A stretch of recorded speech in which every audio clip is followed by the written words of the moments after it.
Dicen que en México las familias se rompen por dos cosas: las herencias y los secretos. Y esta es la historia de cómo esas dos bombas explotaron al mismo tiempo, destruyendo a una familia que parecía unida. La protagonista en ausencia. Doña Carmen Ramírez, una mujer fuerte, católica hasta la médula, respetada por el vecindario, querida por algunos, temida por otros. Durante años fue la figura central de los Ramírez, la que organizaba las posadas, la que siempre repartía tamales en diciembre, la que imponía silencio con solo levantar una ceja. Pero como suele pasar, nadie sabía la historia completa de esa mujer.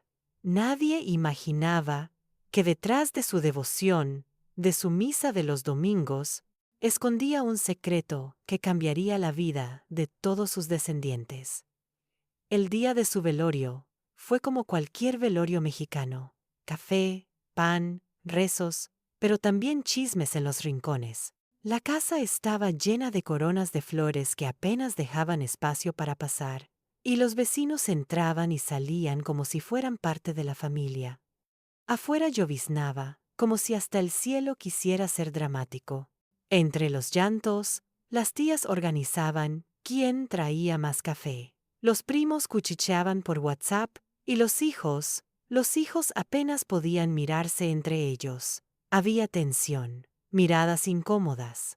No era solo dolor, era otra cosa: la expectativa de lo que vendría después. Hasta que alguien lo dijo en voz alta, casi como un suspiro que todos esperaban. ¿Y ahora qué va a pasar con la casa? Esa pregunta cambió el ambiente, porque todos sabían cuál era la verdadera joya: la casona antigua en la colonia Roma.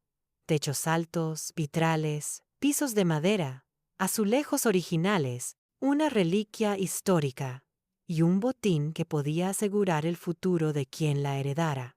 Los nietos la amaban porque ahí habían crecido, jugando en el patio, escondiéndose en los cuartos viejos. Pero los hijos la veían como oro puro. Y en silencio, todos se sentían dueños legítimos. El problema era que nadie sabía qué decía el testamento. Una semana después, todos fueron citados en la notaría. Ese día, la familia llegó como si fuera a un juicio. Las tías vestidas de negro impecable, los primos nerviosos, los hijos con caras de pocos amigos. El notario los miraba como quien ve venir un accidente de coche y no puede hacer nada para detenerlo. Comenzó a leer el testamento. Primero, lo predecible: un dinerito para cada hijo, algunas joyas familiares, pequeños recuerdos sentimentales. Todo iba bien, hasta que llegó al punto final. El notario levantó la mirada, respiró y dijo: la casa de la colonia Roma queda en manos de Isabel Ramírez. El salón estalló. Un silencio incómodo primero, seguido de gritos y maldiciones. ¿Quién era Isabel? Nadie la conocía. Ninguno de los presentes había escuchado ese nombre jamás. Las tías empezaron a persignarse como si hubieran invocado al diablo. Los hijos gritaban que era imposible, que debía tratarse de un error. Los primos grababan videos escondidos para mandarlos al grupo de la familia. El notario, con calma, soltó la bomba. Isabel Ramírez es hija de doña Carmen, fruto de una relación que tuvo en los años 70. Y ahí, amigos, fue cuando la familia se rompió en pedazos. Después de la revelación, la familia Ramírez ya no era la misma. Porque si algo destruye más que la muerte, es la verdad. Y esa verdad tenía nombre y apellido: Isabel Ramírez. Todos hablaban de ella, pero nadie la había visto. La llamaban impostora, estafadora, invento del notario. Otros decían en voz baja que siempre habían sospechado de algún secreto de la abuela, que sus ausencias misteriosas en los años 70 no eran normales. pero nadie estaba preparado para verla con sus propios ojos. Al día siguiente de la lectura del testamento, Isabel apareció en la puerta de la casa, alta, elegante, con un aire frío, seguro.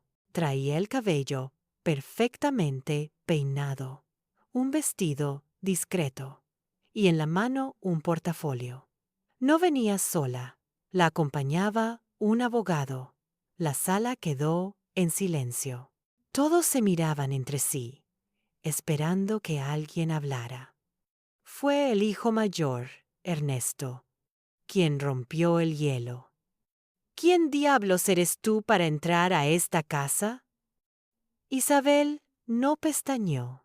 Soy Isabel Ramírez, la hija de doña Carmen y la legítima heredera de esta casa. La tensión se podía cortar con un cuchillo. Unas tías se persignaron. Los primos sacaron el celular para grabar, y uno de los hermanos estalló. Mentira, mi madre jamás hubiera hecho eso. Eres una oportunista. Pero Isabel abrió su portafolio y sacó un documento, un acta de nacimiento, con el nombre de doña Carmen como madre, sellada, firmada y registrada. La prueba irrefutable de que era hija de la matriarca. Y ahí empezó la guerra. Los hermanos se dividieron. Unos decían que había que aceptar la voluntad de su madre. Otros juraban que Isabel había falsificado todo. Las tías organizaban reuniones de emergencia para planear cómo impugnar el testamento. Los primos ya no jugaban juntos. Ahora estaban en bandos, mandándose indirectas por el grupo de WhatsApp familiar. El vecindario, por supuesto, se enteró de todo, porque en México no hay secreto que dure mucho. En la panadería ya decían que la abuela tenía una hija escondida. En la iglesia murmuraban que Isabel era la prueba del pecado. Y en la carnicería se apostaban sobre quién se quedaría al final con la casa. El conflicto escaló tanto que terminaron en juicio. Ahí, frente a un juez, los Ramírez mostraron su peor cara. Hermanos gritándose, primos testificando en contra de sus propios tíos y abogados rebuscando cada papel en busca de un error que anulara la herencia. Pero lo peor aún no había salido. Durante el juicio, salió a la luz que Ernesto, el hijo mayor, siempre supo de la existencia de Isabel. Llevaba años callado porque, según se reveló, recibía dinero en secreto de doña Carmen para guardar silencio. La traición fue devastadora. Los hermanos lo acusaron de vendido, de Judas. Gritaban que no solo les había mentido, sino que se había beneficiado de un secreto que los demás desconocían. La audiencia se convirtió en un circo. Isabel, en silencio, observaba todo con una calma que solo aumentaba la rabia de los demás. Y cuando el juez ratificó la validez del testamento, fue como una sentencia de muerte para la unión familiar. Isabel recibió oficialmente la casa, y con ella, la corona maldita de los Ramírez. Y aquí es donde quiero detenerme. Porque yo les pregunto a ustedes, ¿la culpa fue de Isabel por aparecer a reclamar lo que le correspondía? ¿O fue de doña Carmen por esconder durante décadas un secreto que tarde o temprano iba a explotar? ¿Vale más la sangre, la lealtad o el dinero? Lo cierto es que los Ramírez nunca volvieron a ser los mismos. La Navidad se partió en dos, los cumpleaños se celebraban en bandos, y los nietos crecieron como extraños. La casa de la colonia Roma sigue ahí, majestuosa. Pero ahora es un monumento al odio, al rencor y a la verdad que nadie quiso aceptar. Y así, amigos, un testamento sacó a la luz un secreto enterrado y convirtió a una familia mexicana en enemigos eternos. Porque los secretos de familia siempre encuentran la manera de salir. Y cuando lo hacen, nunca dejan nada en pie. Cuando parecía que todo estaba decidido, que Isabel se quedaba con la casa y los Ramírez con su odio, apareció un detalle que nadie esperaba. Los papeles no estaban completos. Sí, amigos, porque en este país hasta la burocracia mete drama en las familias. Resulta que en el archivo civil existía otra copia del acta de nacimiento de Isabel, y en esa copia había irregularidades, fechas distintas, firmas que no coincidían del todo. Los hermanos, como fieras heridas, aprovecharon ese hallazgo para acusar a Isabel de fraude. Gritaban que había falsificado documentos, que todo era un montaje. Y por unos días, parecía que la balanza podía inclinarse a su favor. Pero Isabel no era ninguna ingenua. Ella se presentó nuevamente con otro abogado más caro, más joven, más despiadado, y sacó pruebas aún más fuertes. Cartas escritas por doña Carmen, donde hablaba de su hija escondida y de la culpa que cargaba por no haberla reconocido. Cartas escritas con la misma caligrafía de la abuela, manchadas de lágrimas y guardadas por décadas en un sobre amarillento. El impacto fue brutal. Algunos lloraron, otros gritaron que esas cartas eran falsas. Pero en el fondo, todos sabían que eran reales. Y aquí viene el verdadero golpe. En esas cartas, doña Carmen confesaba otra cosa. Decía que no solo había tenido a Isabel en secreto, sino que también había descubierto que su esposo el abuelo le había sido infiel varias veces. O sea, la familia entera estaba construida sobre engaños y silencios. Las cartas se convirtieron en la prueba definitiva de que Isabel era hija legítima, pero también fueron la daga que partió aún más a los Ramírez, porque de pronto nadie confiaba en nadie. Las tías dudaban de sus propios maridos. Los hijos se preguntaban si todos eran realmente del mismo padre. Los primos se acusaban entre sí de haber filtrado esas cartas al vecindario. En medio de todo ese caos, ocurrió la escena final, una junta familiar, para arreglar las cosas. Se sentaron alrededor de la mesa grande, donde antes se servían pozole y mole en fiestas, y ahora había solo miradas llenas de rencor. Ernesto, el hijo mayor, pidió la palabra. Lo que pasó ya no se puede cambiar.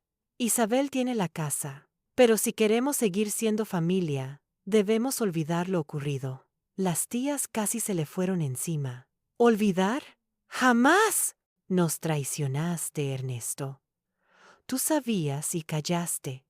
Tú eres el culpable de que todo explotara. Isabel, con calma, miró a todos y dijo algo que quedó grabado para siempre. No vine a quitarles nada. Vine a reclamar lo que me correspondía. Pero si su familia se destruye por una casa, entonces nunca fueron una familia de verdad. Silencio. Un silencio tan pesado que ni los perros del vecindario ladraban esa noche. La junta terminó sin acuerdos, sin abrazos, sin perdón. Y desde entonces, cada quien tomó su camino. Unos se mudaron lejos, otros se dejaron de hablar para siempre. Los primos crecieron divididos. Y la casa, aunque legalmente de Isabel, quedó vacía, como un fantasma que recordaba todos los secretos de la familia. Y así, amigos, los Ramírez pasaron de ser una familia respetada a ser un ejemplo de cómo el dinero y las mentiras destruyen todo. Hoy esa casa en la colonia Roma sigue en pie, pero no es un hogar, es un museo del rencor, un recordatorio de que los secretos familiares, tarde o temprano, siempre salen a la luz, porque lo que se esconde en vida se paga después de la muerte.